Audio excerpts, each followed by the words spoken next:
The Cats broke the losing streak against Alabama. One guy, though, still in a slump is Hamidou Diallo. He struggled shooting the ball on Saturday. He had 8 points, but he was 3 of 9 from the field. But his effort and intensity were there. The Rupp Arena crowd, you could tell, was rooting him on, hoping he would have success. And it did look like at least a small positive step in the right direction for a player who struggled. Do you think Saturday will help Hami at all? I think so. You're right.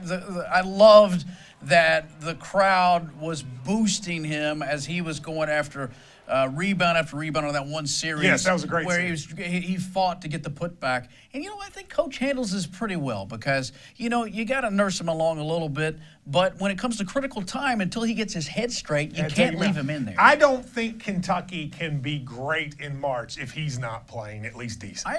He's so athletic. You need him. And you just need him. You need him for depth purposes. You just need him for a lot of stuff. And I really want to give the crowd credit because I've been frustrated with how upset people get at him. And the crowd really was trying with him, and I think that's actually awesome. Now we switch gears to politics. Kentucky's Mitch McConnell making headlines for comments about his own party's chances in the 2018 midterm election. The Senate Majority Leader says he believes the GOP will lose seats in 2018. He attributes Republicans' problems to a large funding gap and the rising tide of Democratic challengers. There are a record number of female Democrats all across the country. Almost every single district is competitive, Lee, or at least has an opponent. Lee, do you agree with Mitch McConnell? Well, I think this would be cyclical for every election year that we have as far as midterms are concerned. It's usually the first midterm works. First midterm almost always crushes the sitting president. Right. I don't know if there's any real mitigating X factors that make this really dangerous for Republicans. I think this is just what it is because you got an incumbent president that's sitting there. Well, I think there's some I know what you think. I'm talking about what is really happening. You have the lowest approval rating of any president after a year and a half ever. That might have something to do with it. Maybe a little bit, but every race is local. That's true, but I think you know this. It's harder in congressional races. Like Senate races, I think, end up becoming about the candidate. But Congress, most people don't even know who their congressman is. Right, so they're voting either for platform or party. Yes, and I will say this district, the one here in Lexington, has become a national bellwether. There's going to be a lot of money coming into this district for this race between Andy Barr and whoever the Democrat is. Now, a Kentucky state lawmaker ended up deleting a series of tweets following a social media feud with a Knox County educator.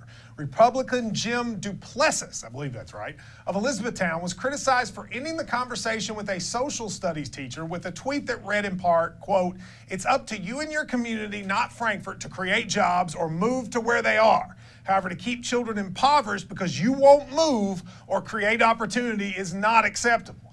The teacher says Duplessis insulted Eastern Kentucky. He says the statement was misunderstood and taken out of context. Lee, no matter what, I don't think this fella probably said what he wished he had said, hence that's why he deleted it. Well, I do that quite regularly, as we know. Duplessis, by the way. Sorry about that. Duplessis, is that how we say it? That's what they're telling me, okay. Yes. And so you always have to be careful on social media. I don't know, again, exactly what the intent was anyway, where he was trying to take us to, but it seemed clumsy. Here's a little tidbit for people in office. Don't argue with your constituents on Twitter. You're probably not getting anywhere. But that mindset, by the way, and I think it's a mindset, I think he was at least honest about this. That mindset of, well, why don't you just move? Is not a mindset that people say that to people in Eastern Kentucky all the time.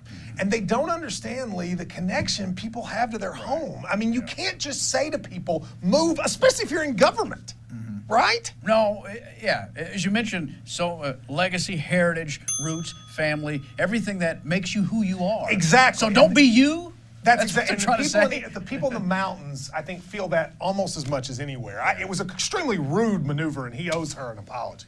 Now, up next on Hey Kentucky, the Florida school shooting triggers a wave of threats in Kentucky schools.